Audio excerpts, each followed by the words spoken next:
Hmm. Something strange today. Are we live?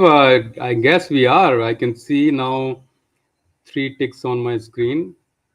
So, first of all, greetings. Thank you very much. Those who have taken the time to join the show today. So pleased to see quite a few returning people on the show. Today is 51st show. So today is show number 51. We missed one show, which I will do later because the speaker was unwell. So thank you very much for joining. The show today is on entrepreneurship, or more specifically, solo entrepreneurship, or what is also called solopreneurship. Right? If you are an individual entrepreneur, then the word for it is solopreneur. In the run up for the show, I did some research and found that most of the creator economy is actually a solopreneur economy, right? So, creator economy, as in today, you find a lot of creators making content on various social media platform and making some income from those. Either they are selling something, or they are promoting something, or a combination, and so on. And a completely new economy has started, and this has been very interesting for me because, in a way, being a LinkedIn top voice, I am also part of that, even though I don't make any money right now. But I know that space a little bit now. But as you know, most of you know me. If I know a little bit about something, I want to know more about that. So in that process, I wanted to find out what is this whole thing, right? And it is not just about creator economy. Today, you find a lot of coaches, executive coaches, confidence coaches, public speaking coaches, etiquette coaches, presence coaches, and so on. All these coaches mostly are solopreneurs, right? They are a one man or one woman or one person uh, entity, and that is what they manage. This is not new, really. If you see, at least when I was growing up, tuition classes was a very important factor in everybody's life. So, as you got a little older, you had to go to some tuition class. Tuition class would be held at some teacher's home, and the teacher was in a way a solopreneur because he or she was doing the marketing, sales, customer acquisition, process delivery, and if there were any customer complaints and so on, everything was being done through that. So that's the name of the game. Um, there are quite a few new people on the show I can see, courtesy our guests. So those who don't know me, my name is Anshuman Tiwari. I run this show, Manage Better. And as I said, this is episode 51. And if you want to check previous episodes, you can obviously head to YouTube and check at the rate manage hyphen better. I'll share all that later in the show. More to this today's show. So today's guest is a fellow LinkedIn top voice and someone I have deep respect for, Niharikaa Kaur Sodhi. She is a writer by choice and has turned her passion into a profession. Niharika has an MSc from Manchester Business School. She is an avid traveler and has traveled over 25 countries. She quit her job in 2021, which was very recent. So, you can say part of the COVID, um, one side effect of COVID, you can say. And she turned full time writer at 25, at the age of 25, and is now a full time solopreneur. Her programs have done so well that I know certainly personally people who say that she is one of the best around in this space. And you know that I only try and bring the best around. So she also runs a cohort based course, Summit 21, and a LinkedIn course along with other digital products. So, time to invite Niharika to the show. Let me add her to the stream. Hello, Niharika. Welcome to the show. Hello, thank you for having me. Good morning. Morning, morning. Any opening comments for our audience? And a lot of people from your audience have joined today. So, So, obviously, thank you for having me over. But then also, I have known you for a while and a really long time, and I always see you pop on my feed. And both of us being introverts, we haven't really interacted. And I don't do LinkedIn lives or like any lives. It's I think I get a bit awkward and shy. But the moment Anshuman asked me, I just had to say yes because I really look up to him, and I think yeah, he just has that very respectable aura, and I really really look up to him. So yeah, I'm excited. I'm obviously nervous, but I'm excited. let's see what this is about. Fantastic. Don't worry at all, Niharika. I know that you don't do LinkedIn live shows, and if I'm right, this is your first live of any kind. Yeah. Okay. So I've been in that space. I was on my first live at some point, and I've helped others be on their first live at through the last 70 odd show. This is, of course, in this series it is the 51st show, but I do another series, so there are more. So don't worry. Yeah.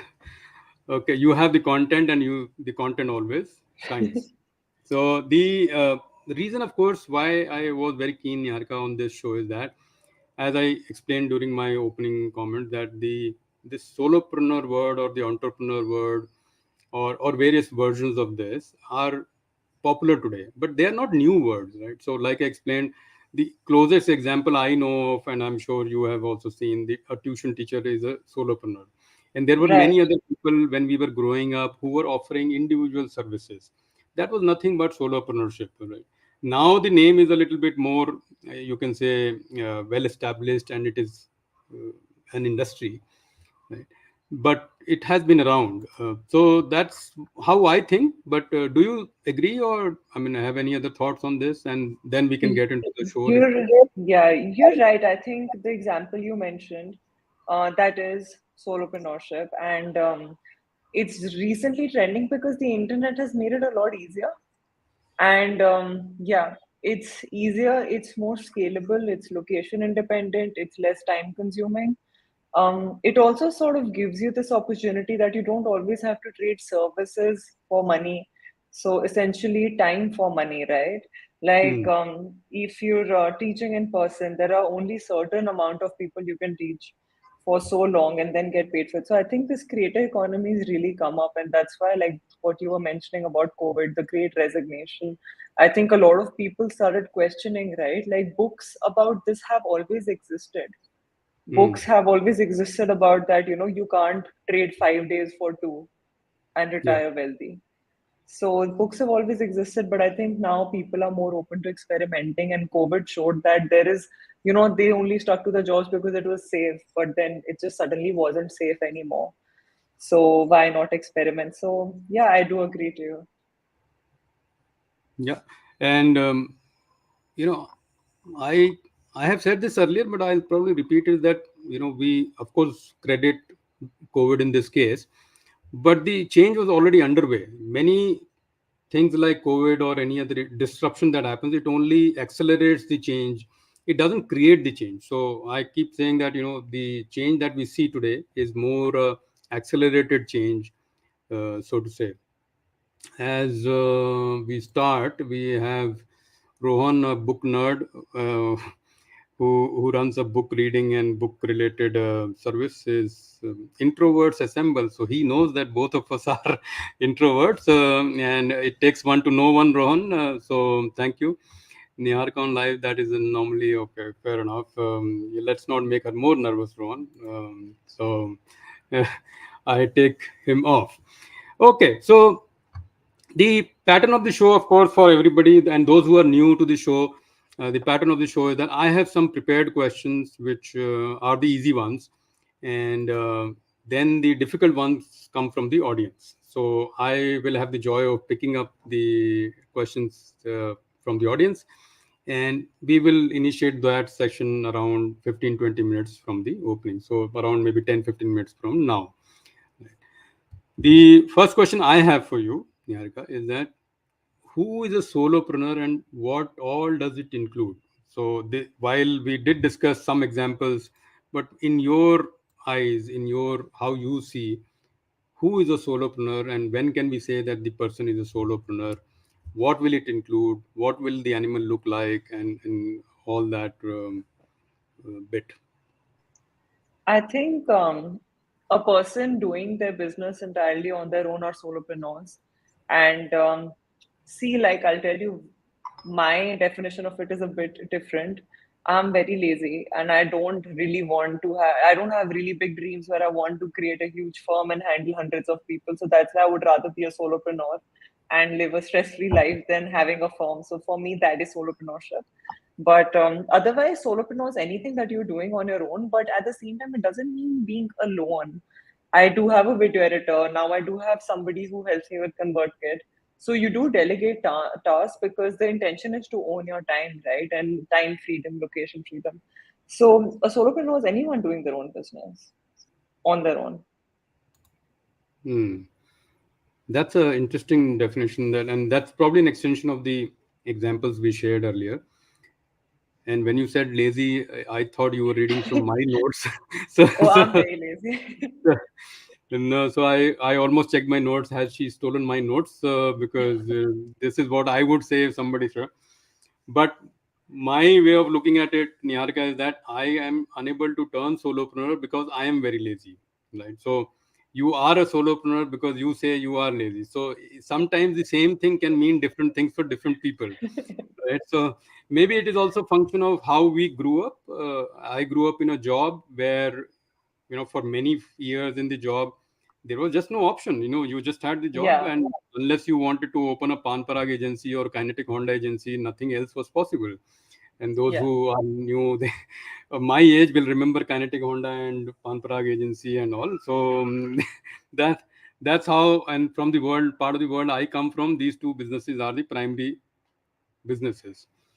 Okay, so that's we tackled solopreneur. We have started getting some questions, but as agreed, we will, and many people are agreeing that they are also lazy. This is not a match, people, going on that we too have the mic, and we have the choice of saying that we are lazy. You don't have the choice. Okay, so probably a logical extension to the question, did you always want to be a solopreneur? I know that most of this thinking happened during 2021 and in that period, but was there this seed in you always, or is it an accidental thing?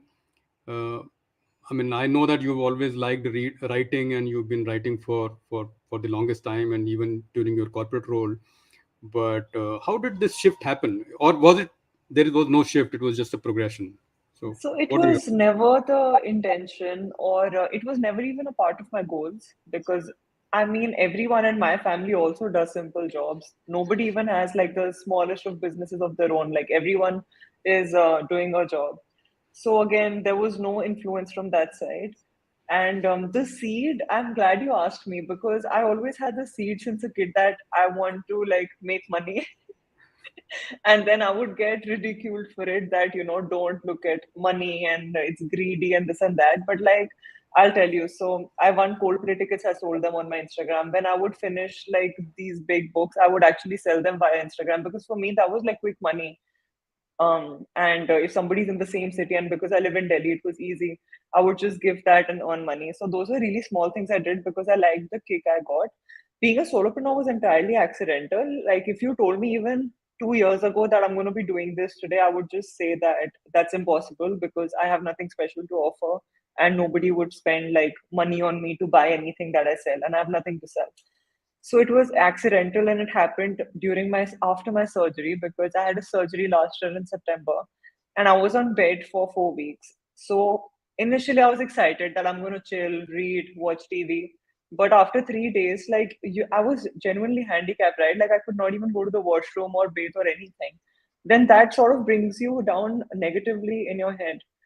So I became, if for somebody who talks so much about positivity, I got in such a negative spiral that it just felt like 1 week has passed and I'm still sitting on the same place, but the world is moving. So it was a really negative phase. So I was on Twitter and I just, tweeted that is there anybody who wants to learn about this consistency in writing from me? Then comment and I'll DM you the details. And obviously I thought like 3, 4 people will comment and I can help them. Thoda to time pass hoega. And some seven, like I think not 70, 100 and some 20 something people commented. And I scheduled like automatic DMs to lead them to a Google form. And why I said consistency is because I am lazy, but I'm very disciplined. So that's why I get done with all the hard tasks in the beginning so I can chill like at every opportunity I get. Like I am that person who lies down on the sofa for nearly 2 hours after lunch and just watches TV and does nothing. So I took 40 people from 20 different countries and taught them everything I know about being consistent. And Hmm. after that, also, when I put it on Gumroad with a price, and the initial it was like 10 seats for $99, after that, $129. I thought obviously nobody will buy, but big deal. Let's just see how it goes. And that got sold out, and that's why Summit started. So Summit was the first, Summit 21. My post was the initial thing which made me feel that okay, I have something unique to offer, and there's some strength of mine that can help others. And till now, it's going on well. And in the middle of that, as I grew, I launched other products. See, the very simple thing is that if 10 people are asking you the same question and you can solve it with a product, then just create that product. It's easy for them and it's easy for you, and it saves time for both of you, and it helps you make money. So that's it. It's purely accidental because I quit my job to be a freelancer, not to like start a business or something that looked like a far-fetched dream. No, I'm actually no, firstly, thank you for sharing this because I'm sure it must have been a decision mentally to share this, and nobody wants to talk about when they were at their low.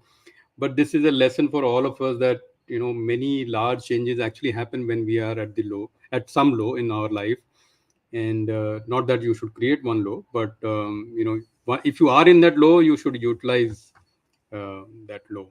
So thank you for that. But as you were speaking, it started occurring to me that what is that I can sell? And immediately what occurred to me, Niharikaa, is that there have been many people who asked me how to go live on LinkedIn.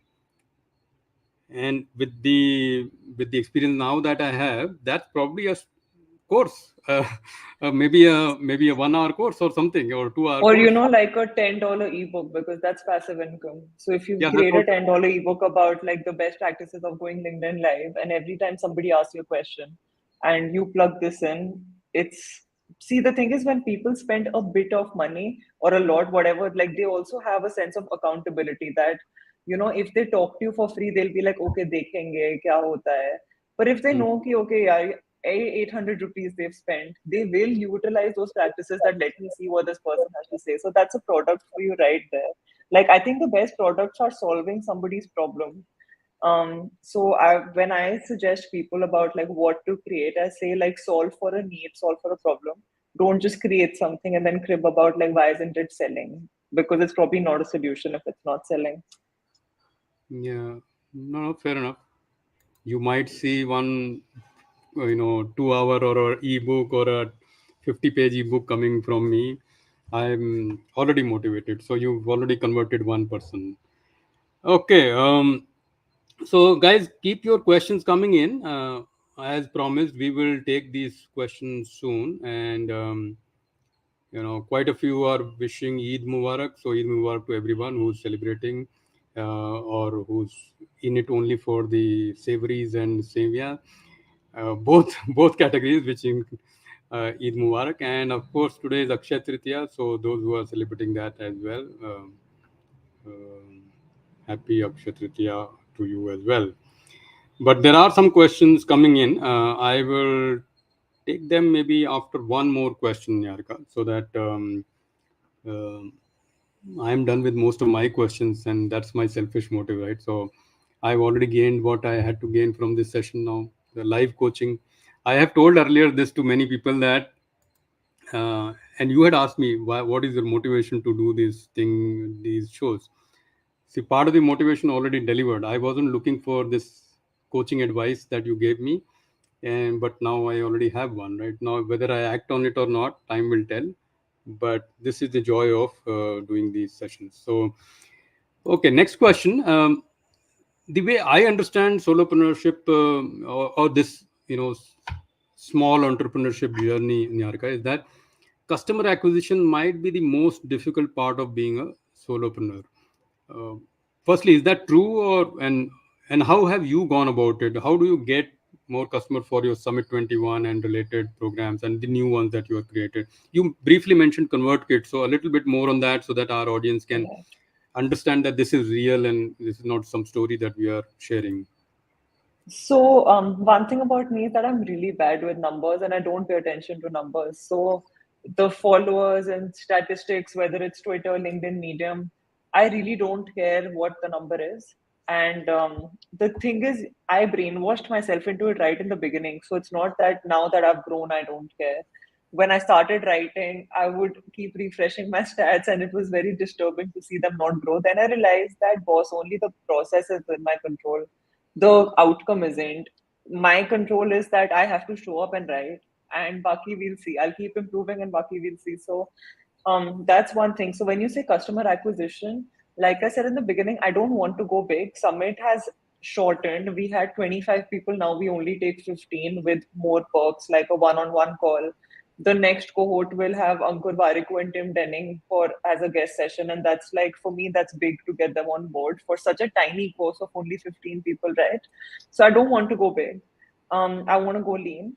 And customer acquisition is so if you're talking of it in a business point of view, what helps is having a mailing list, right? Because if you have an audience on LinkedIn or Twitter or Medium, Instagram, you do not own that audience. But with your email list, you own that email list. That's where ConvertKit comes into play.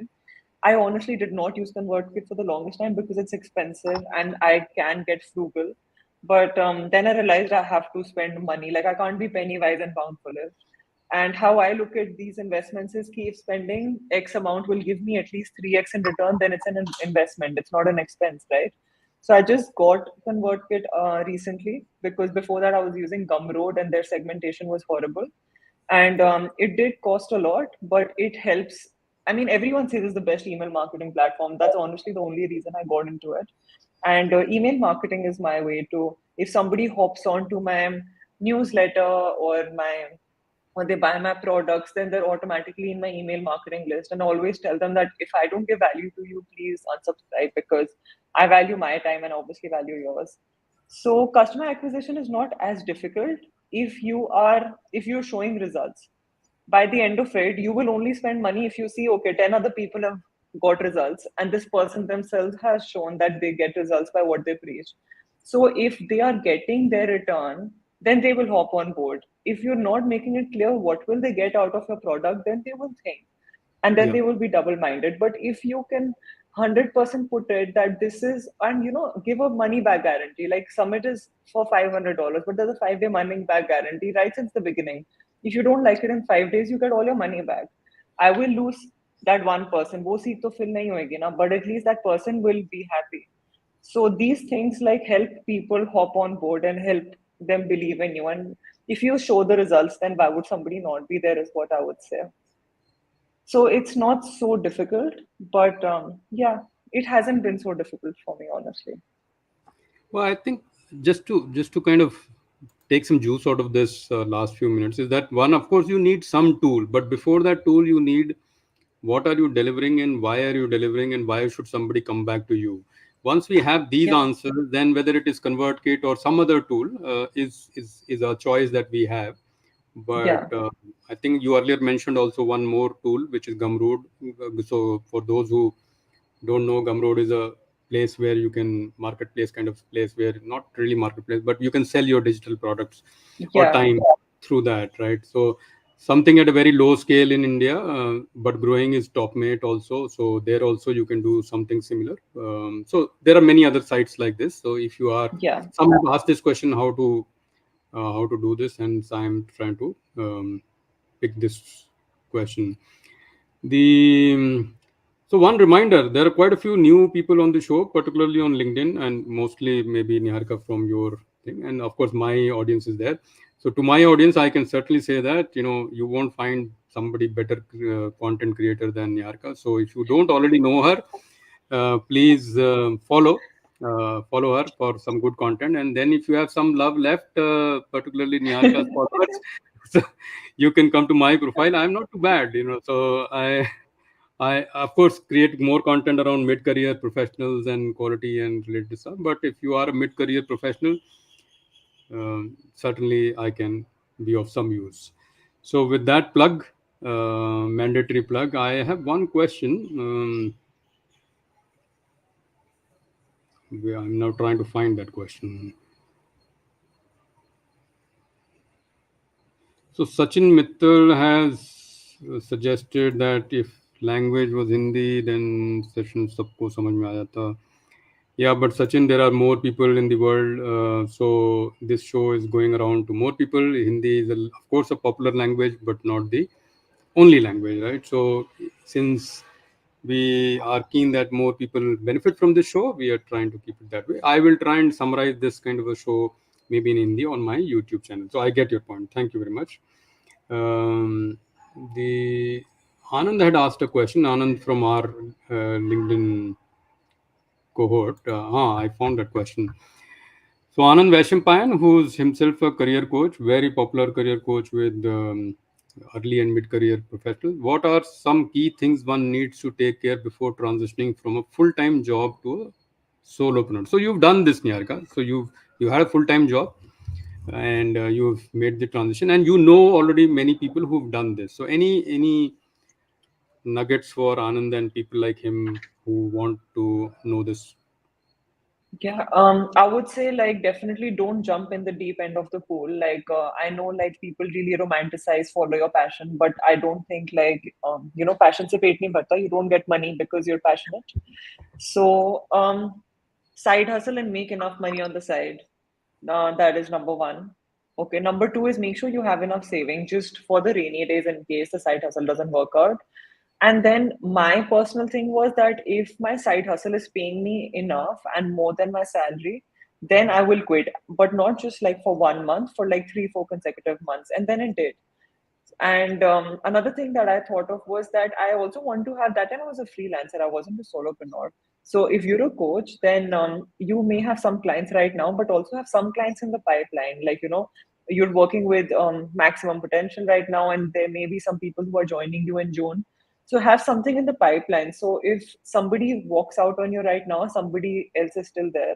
So that certainty, not certainty, but that surety will help you keep your heart safe when you're transitioning. And yeah, definitely like make money on the side at par with your salary or more. For me, it was more because my salary was so less.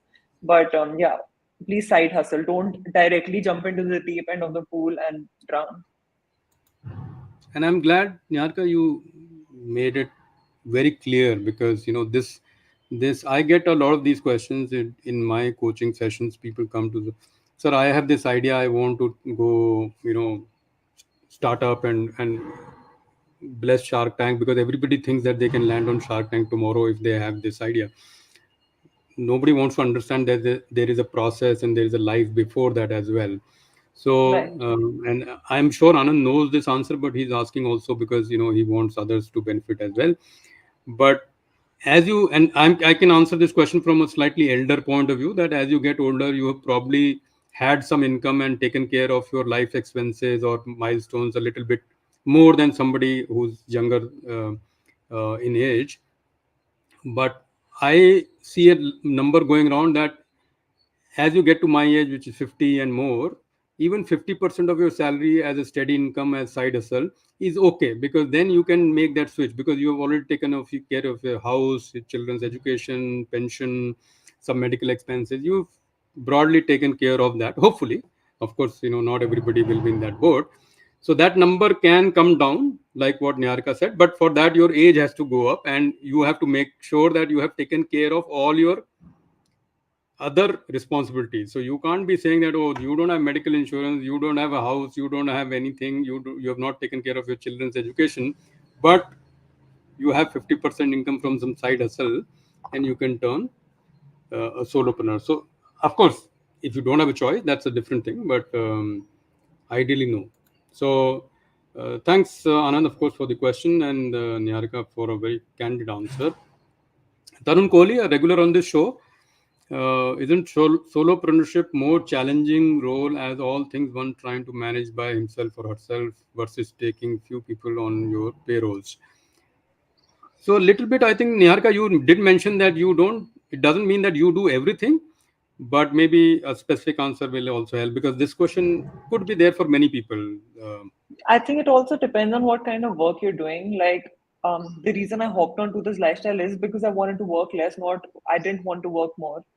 And I literally only work between 2 to 4 hours a day. So that was my end goal, that I want to work lesser. So and I there's not much to manage. I am writing and I'm editing. That's what I manage. But and I shoot my videos from my phone. But if it's video editing, then I delegate that. And recently I've delegated ConvertKit scheduling. and website building. So it's not that I'm going to do the technical aspects of my job on my own. But that being said, I also don't have somebody on a payroll for a month with a fixed salary who I have to be responsible for. And my business has to be responsible to make enough money because they are also getting paid on a project basis. So it's basically project based work. And somebody gave me this line that solopreneur is someone who works with other solopreneurs. So you are Yeah, actually probably. you are an expert in one area and you are creating those products and services and delivering. But for other areas, there are other people who are experts in those area and are probably solopreneurs themselves. So Tarun, this could be one summary that solopreneurs are not like really solo. They are working with other solopreneurs or freelancers who for specific things. But since it is a transaction based, I would say, relationship, there is no payout or there is no monthly burden which is there. And if one person grows, then the other people also grow, and vice versa. Okay. Somebody I don't know, of course, must be from your group. Kostub wants to know. Stupid question. So he's qualifying that, but Yeah, this is no. a very common question. So, yes, of course, if you actually can't enroll a medium partner program anymore. When I joined back in 2020, it was more lenient. But in 2022, January, it had these new rules and it became really strict. So I don't have the answer to how anyone can join, and I don't think anyone has an answer to that anymore. Good. So this question itself was new to me. So um, okay. So I have quite a few questions, but mostly are, let's take one which is a representative question. So quite a few have asked this question, but in different words. So I'm just summarizing, and I'll pick one of them who's asked this question. Um, Harkesh Meena wants to know how to become a freelancer. And I'm clubbing the questions which were how to become a solopreneur, and you shared your journey, but any summarized tips apart from, of course, the financial one that you shared? Start learning a skill or strengthen an existing skill, and Hmm. then create a catalog of work, because nobody will hire you if you don't show that you're actually good at what you do. And that work doesn't have to be for somebody else. Like if you're a video editor, just shoot random videos, edit it. If you're a writer, just write blogs. So you have some portfolio of work, and then hop onto Upwork. That's how I started. Hop onto Upwork and apply for jobs, or you can cold email people, you can cold DM people, and yeah, that's how you become a freelancer. And I can add a little bit. I know a few. So Upwork is, of course, a site where you can sell your services or skill sets, like including graphic designing or editing or any of these kind of things. It goes quite complex as well, but it starts here. And similar sites like Fiverr or other things also exist. So make your choice. But obviously, like Niharika said, the precursor to all this is having something that you can sell. Right? So what are you selling? So unless you have a skill which is slightly better than average or others, nobody is interested in buying, or even if they buy once they may not buy again. So it doesn't become really a business or a freelancing business for you. Don't be very average, be a little better in whatever you choose. So if people who are designing websites or editing, or like you said, video editing, and today podcast preparation is a big business. I know people who reach out to me because I do convert these videos into podcasts. I, of course, can do it myself using some tools that I use, including Descript and others. But if people either don't have the time or inclination or interest, they can uh, offload all this to a person who can do that at a nominal price. Um, One more question we will take. And Niharika, we are past halfway in the show, and you are doing fine. See, not tough. So, okay, so Pratibha has asked a question. How can we build an audience and acquire customer outside of India? So, yeah, so Niharika, a lot of your clients are outside of India. So, yeah, this is an interesting question. How to go about doing that? Of course, at a simple level, we know offer something people can, in the internet economy, people can buy from anywhere. But is there more to it? So right now, yes, they're outside of India, but when I started freelancing, even then, my clients were outside of India only because I used Upwork. I didn't aim for it or something. It's just that I used Upwork, and I somehow ended up working with people from different countries, including India. And yeah, I think that time it only happened abroad because, like, I started with a very high rate right from the beginning. So I never started from a really low rate and then slowly move up because I knew I'm a decent writer, and also, like, my work spoke for itself. Right now, when you say build an audience, now that's a completely different ball game, right? Because freelancing, there's a marketplace for it. And like how Anshuman said, people can purchase your services from across the world. I also hire people from different countries for like project-based work. And I would say how you can start is engage with others, because once you engage with others, then you become a bit noticeable. Right now, I know about 10 to 20 people who I know will comment on most of my LinkedIn posts, and even though we haven't spoken, I have seen their profiles. I know they will show up. So at least, like, they're in my vision. I know that, okay, these people are there. And some of who I even knew enough to invite for this event, that I've seen this name, they might be interested because they engage with my content. So engaging is one way to make yourself relevant. Twitter is really helpful because Twitter has these global communities and, writing communities, freelancing communities. Now it's your choice that do you want to lean onto that side of people who are cribbing about not getting paid, or do you want to lean onto the abundant side of people who are sharing techniques and talking about how to get paid and where to get clients and all of that. So Twitter is really helpful with a global community. I won't just say abroad because I know. Okay, so I'll tell you this one fact that I know we think that in India people will pay us less, but the more expensive I'm making my course, the more Indians I see. Right now, I haven't started talking about it yet, and five of our seats are already sold. Four are taken by Indians. We only have 10 left. Okay, with the price increase, so in the first summit, which is the cheapest, I saw two Indians. In my last to last summit, there were seven Indians from seven different countries, and even in the last summit 21, there were plenty of Indians. So don't think that you just want to do that to earn money, because I would say as long as the quality of your work is excellent, you will find people regardless of geographies. So don't aim for like something just for money.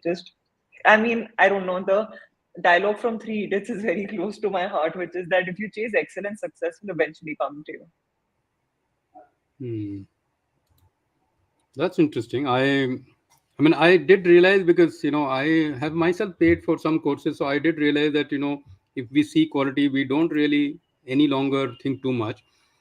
And in a solopreneurship journey, I think Niharika, you know this better than me, that the opportunity is also in India. So if I am trying to Yeah. learn some skill which I can then sell, I know that the multiplier is 10 or 50 or 100x.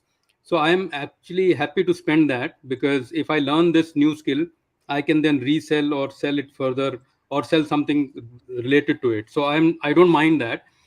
And it is also important that the quality of work coming out of India is pretty much global. So And um, yeah, and India is not just a mass market. Like, yeah, mass is a big mass, obviously, like that's why it's called mass market, but there is an audience for everything. When I introduced tier-based pricing this year, and the highest tier was $2,000, I thought, like, obviously, first I thought nobody would come, but maybe one or two people will come from abroad. All three of them are purchased by Indians, and one of them is just a college-going student.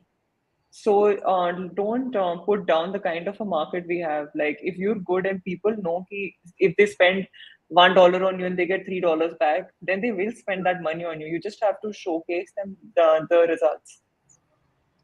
sure. We have one interesting question coming from Dr. Sonia Nagyal. Uh, Thank you. It is inspiring and motivating. Thank you very much, Dr. Sonia. But she's a little hesitant about starting it because she's scared whether will she'll be consistent, or and plus the result will be fruitful or not. So obviously common fears, and thank you first of all, Dr. Sonia, for expressing the fear that you have. I'm sure many others have the same fear. You have given it words. Let's hear from Niharika on what she has to say on this. I would again say that side hustle and test the waters. because then the fears get a bit easier and it gets a bit warm. And the result, if the result will be fruitful or not, I would say keep yourself open to opportunities and keep learning and improving. Because I also don't like, if somebody has to ask me, where do you see yourself in 1 year or 5 years, I don't have an answer to it. Because the kind of work I do, I really don't know. What I'm doing today is something I never imagined 2 years ago. So hesitance is okay. That's why I would say test waters and don't just jump into solopreneurships. Keep side hustling for a while and do it for the fun of it. If you're having fun, the journey gets easier and better and obviously more fun. Sure. So interesting question, Papa CJ in the house. uh, I'm glad that he is not on video and audio. Otherwise, we would both be roasted. But thank you, CJ, for this question. What are all the things that you have automated and scheduled? A technical question that you have found value from. So yeah, so many people might have this question. What are the things that you've automated and scheduled? I automate all my tweets. So every Mm, like, I sit on a Monday for about 1 hour and I copy paste sentences from my articles and I schedule them as tweets. Earlier it was like 7 tweets a day. Now as I've grown, it's 2 tweets a day. That is scheduled. Sometimes I also schedule my LinkedIn post, not always, because for me, LinkedIn is a fun platform. I don't think I use it for work. So I just like show up ad hoc and write something and hit publish. But sometimes I have the story I know I want to tell, then I will schedule it. And so it takes care of itself.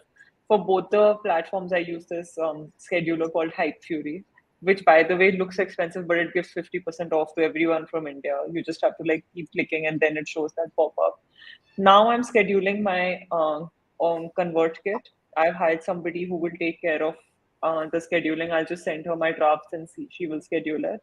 Sometimes I schedule my newsletters, which is that I write them in the beginning of the week and they go out on Sunday because sometimes I have more time on Monday or Tuesday than later in the week.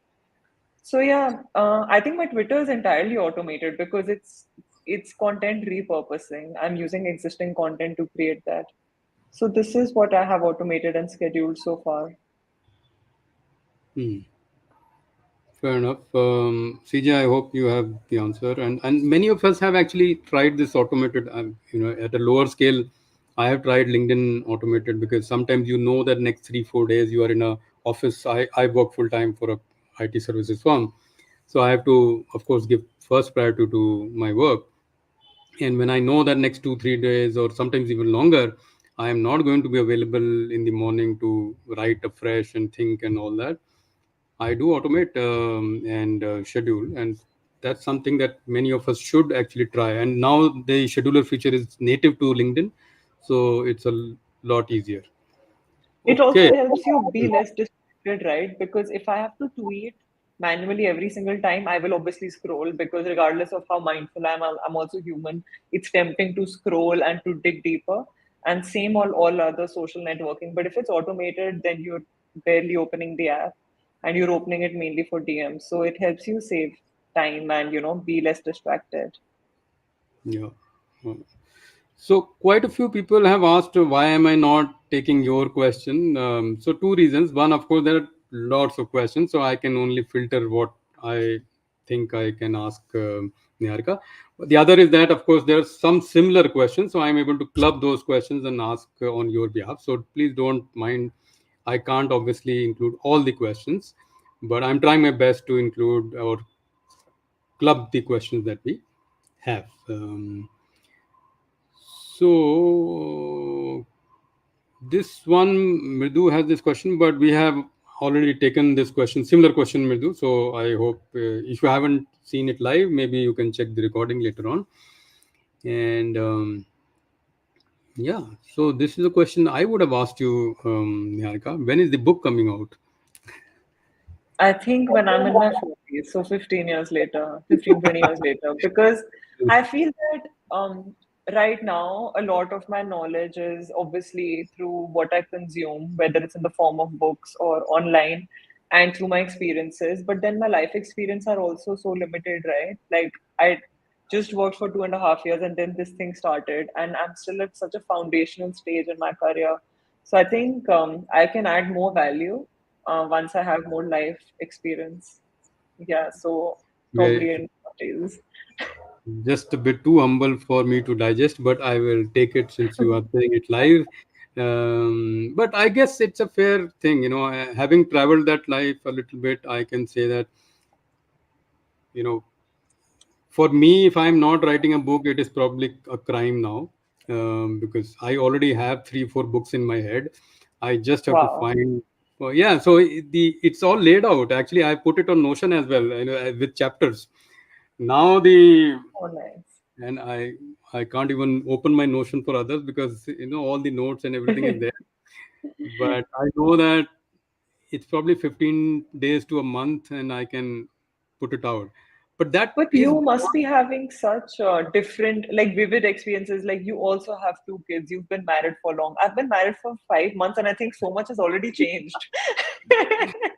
I'm Like not going to take that in risk. my, in my, like for good, for like my, whether it's my thinking process or how I behave. So 10, 15 years of that, I can't even imagine like how that changes your life and your mindset and your perspective towards things. So that's This what I thing, mean by. this topic is over, Niharika. So Okay. I, I am not writing a book on this because I know who will buy the first copy and then what will happen next. So, so let's change a little bit to a question from a good friend, Vishal. Um, Vishal has, just for context, Vishal runs a consulting firm now. He has run it earlier and then been in corporate jobs as well. So he has probably seen both sides of the fence. What suggestions do you have for the ones sitting on the fence to help them overcome the fear of the unknown? So similar question was asked earlier.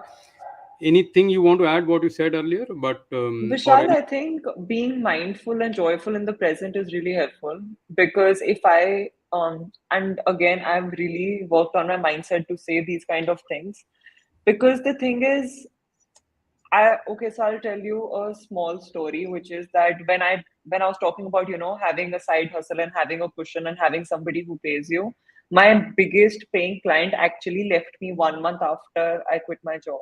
And I was on a 3 month long notice period. So I still a tiny thought in me was that, boss, let's go back to the job because at least there's some money coming. But then the other part was it's okay. Like if I got this client, I'll get another client. But I think that experience really shook me and I really cried. Like now when I look back, I think it is such a kiddish thing to do to cry in bed about it. But it was my only, like, it was the biggest source of income. So that's when I realized that this journey will have uncertainty. And I would much rather be comfortable knowing that things will be uncertain instead of worrying about uncertainty. And that helped me because now when I look at your question, like it actually makes me fearful because I don't know how this month or next month or 3 months look like for me. And that's fine. Like I'm just going to be happy today and do my best and give value. Things have been going well so far, they'll continue to. So I would say work on the mindset a bit because even in a job, there is fear of unknown. So COVID has shown us that it's not just limited to doing your own thing anymore. Does that answer your question well? I think so, and I knowing Vishal, I think it did answer. And the core, of course, is that that fear will always be there, and in a way, that fear might be good also because it pushes you to do more.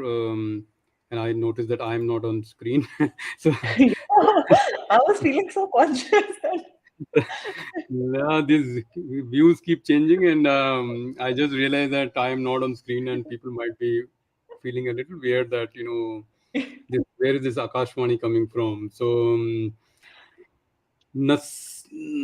I'm struggling. I don't have my glasses on. So Nabib, Nabib has this question, and I wanted to ask a similar question, but Nabib has probably put it better. How do you convert your skills, knowledge into a product? And like, take my example. The example that I gave you that yeah, I've done so many live shows that I probably know how to do this. How do I convert, or if I help others in mid-career coaching or somebody else? right, Nabi hasn't mentioned what he does, but I'm just trying to give you an example for right.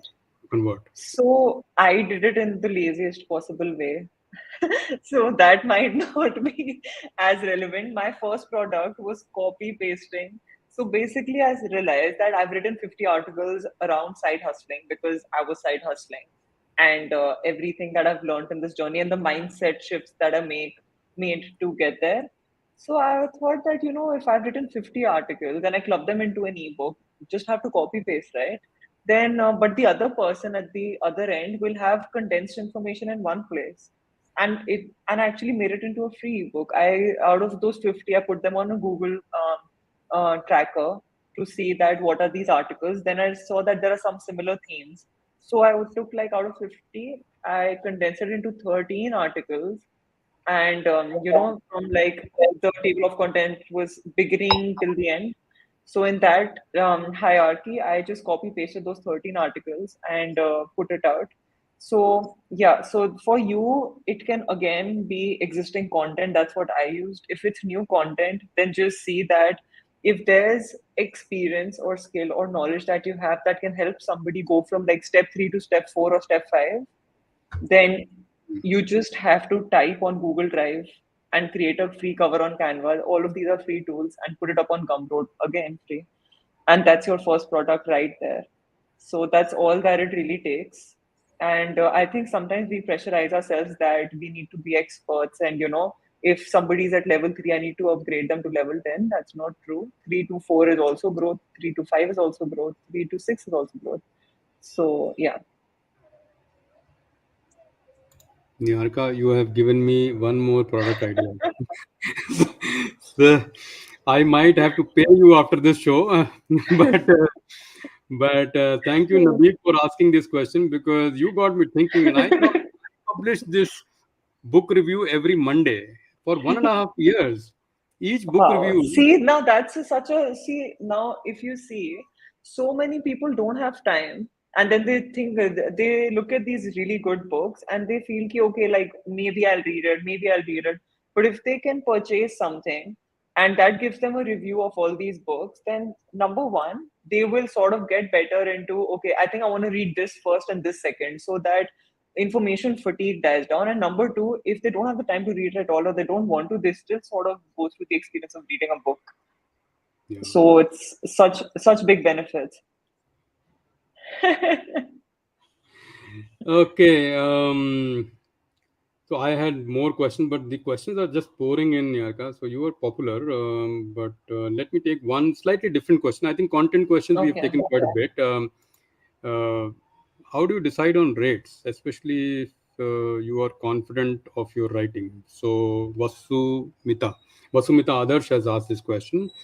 How do you decide And on? nobody will like my answer for it. Go ahead. The answer for it is just intuition.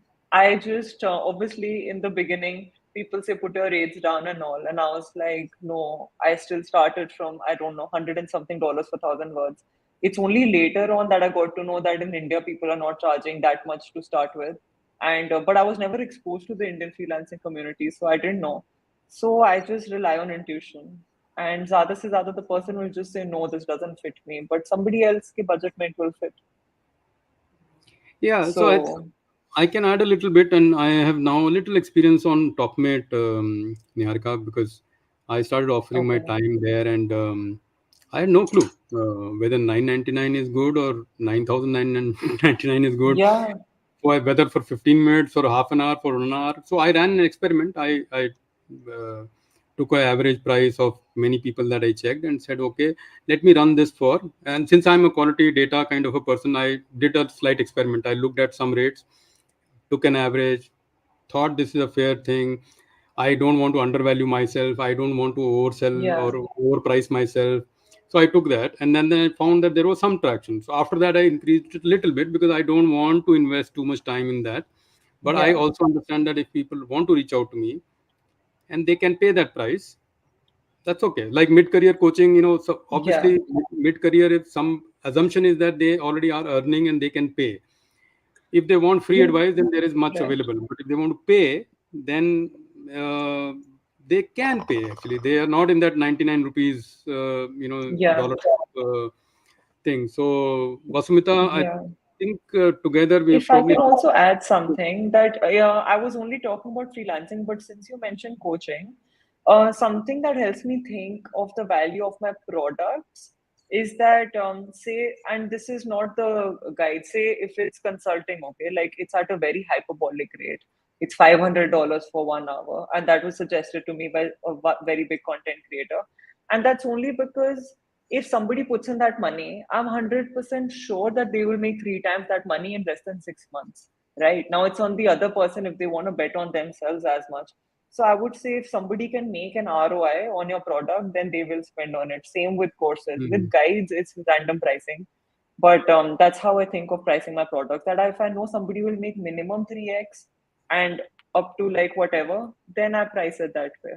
And there are lots of people who also have that thinking because they look at these things as an investment. If they feel if they can help it, if spending X amount of money on some product can help them grow, then they do invest in it.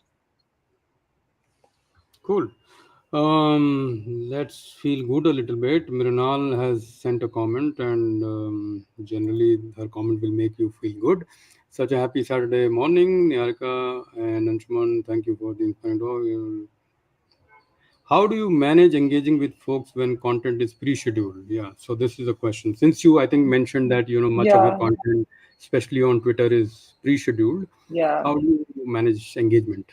So on Twitter, whenever I open it, I just go through my timeline and then I see tweets, and then I see if there are some tweets that I haven't replied to. So I do that on work days, and then I reply to it. On LinkedIn also, when I on LinkedIn, I'm usually online when I post, which is at 6:30 now. So I do stay online that time, and first half an hour I try to reply to everything, and then later on I engage. Next I engage. I don't engage to everything because it's very difficult, and that helps. And also, yeah, I don't check my notifications because then that will just get me more distracted. Haven't checked my LinkedIn notifications in July 2021 because I don't want to see every single red thing. It screws the neurons. But yeah, engaging is not that big of a hassle. By the way, or for Twitter, if the thing that I use for scheduling the software, it also shows me all my comments. So if I'm so mindful of my neurons that I don't want to open Twitter only, I can reply to comments directly from there and not get distracted. Fair enough. So, Mrinal, I hope you have your answer. One or two last few questions, and then we wrap up, Niharika. You want to take this one? This is slightly specific, Yeah, but may help. yeah. So yeah, I did once work with somebody who was into not yeah broader thing was climate change, but otherwise it was solar energy. Yes, it will help you. I would say talk about your subject matter, and while these things can be dry, they won't get as much traction as, like, say, a lifestyle content creator. I think that's a very good advantage because you will only have your audience specific to this expertise. So, yes, it will help you. I don't know what your end goal is, how to pitch when I have expertise. Create content which shows this expertise and then cold email people. That's Yeah. how I would go about it as a writer. I agree, and I think you asked a very good question, Yarka. That what is the purpose of Sharat Chandra? So, Sharat, if your purpose is to share your content and increase your outreach and get to connect with more people, then of course, like Nyarka said, publish regularly on LinkedIn. You will get It helps you popularity. stand out, right? Like if a potential employer wants to hire somebody in this field and they They know ki, oh, I've been seeing this guy Sharat since last pata nahi, 3 4 months, and I think he posts around this. And then they open your profile and they see that, oh yeah, you actually post around this. They're more likely to at least get in touch with you and get on a call instead of, like, going through Naukri and finding CVs and then finding somebody. So it definitely helps you stand out. sure. Okay, three or four people have asked a similar question, but I'm picking the one that has best articulated the question. With the advent of no conversation today is complete without the wretched Chat Right. GPT. But I will respect the audience who and actually four people asked this question. But Pulkit, your question was best articulated. With the advent of ChatGPT or other AI similar tools, do you think clients may pay less or rather use these tools to get the jobs done in an economical manner? Any Yeah. signs of this? So, like, I'm not sure if I can answer this question only because I'm not best informed about it because I haven't used ChatGPT yet. Because for me, the last 5 6 months have been very, very, very busy personally and professionally. And so I know there was like internet rage about it, but I haven't like had the time to actually hop onto it and use it and see. So yeah, I Uh, haven't, if I haven't experimented with something, I kind of can't say ki, how does it perform, what does it say, and what does it do. I have experimented a little bit, particularly with the version 3.5, which is the text-based question answer session, not the other. Uh, I've tried Midjourney and DALI 2, which is more the visual feature. But uh, Pulkit and others who asked this question, I don't think, maybe there will be a day in some near future where the answers will look similar or will be better. But today, ChatGPT is more a tool. I'll tell you one way in which I was not very happy with the post that I had written. So the text I was not very happy with, and I was struggling with rewriting it, and I was short on time. So I actually put it in ChatGPT and said that, can you rewrite this in a more LinkedIn post style manner? Imagine my audacity. And the and I thought that, why not? People are asking it to rewrite, and it did rewrite, and it was far better written. But the content was my content. So the ingenuity or the knowledge that I was able to pour, it was about some mid-career coaching situation, but the content was converted, of course, in a little crisper manner, more tighter sentences and a better hook line, better ending. That definitely happened. Now, whether that is a repeatable process from ChatGPT, we still don't know. Actually, I haven't tried it too much to know more than this, but certainly you can do it for research if you are writing on a topic and you want to know. I'm actually working on a small note on how Sherlock Holmes and his statements are related to quality management and quality improvement, and that's because I like that subject. So the now that is where I can use ChatGPT and Google that, did this actually come or appear in any Sherlock Holmes book or not. So those research you can do, but if you don't have the idea, don't have the content, don't have the articulation, then I don't think any of these tools can, as of now, as of today, help. Who knows about future, Pulkit and others? So thank you once again for the questions. I do want to bring in the